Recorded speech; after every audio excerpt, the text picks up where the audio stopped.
या प्रैक्टिस में दिखाई देती है। अब उसमें जो होती है रजोदर्शन काल में, उसमें आर्तोक्षीणता, जिसे हम ऑलिगोमेनोरिया कहते हैं, आर्तोक्षीणता की भी लक्षण लेकर आने वाली महिलाएं या लड़कियां प्रैक्टिस में दिखाई देती हैं। कई बार तो मॉडर्न डॉक्टर को मैंने ऐसे भी कहते हुए सुना है कि मेंसेस में ब्लीडिंग कम होता है, यानी अच्छी बात है, तुम्हारा हेमोग्लोबिन मेंटेन रहेगा, ऐसे भी कहते हुए मैंने सुना है।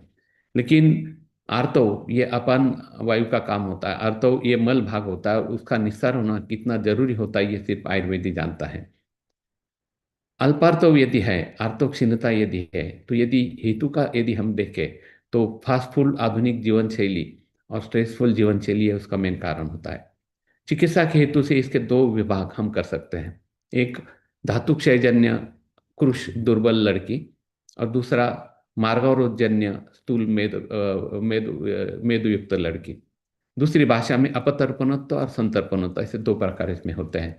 अपतर्पणत्व या क्रूश या दुर्बल लड़की यदि चिकित्सा के लिए हमारे पास आती है, तो यदि हम निदान परिवर्जन करते हैं, रस रक्त वृद्धि कर बल्य चिकित्सा यदि करते हैं, शतावरी अश्वगंधा विदारी कंद रसपाचक रक्तपाचक इत्यादि बल्य चिकित्सा देते हैं, या सहचर अश्वगंधा का मात्रा बस्ती करते हैं, अभ्यंग करते हैं, नस्य करते हैं, तो उसमें लक्षणीय बदल दिखाई देता है, उसकी आर्तों की क्वांटिटी ये बढ़ी हुई दिखाई देती है।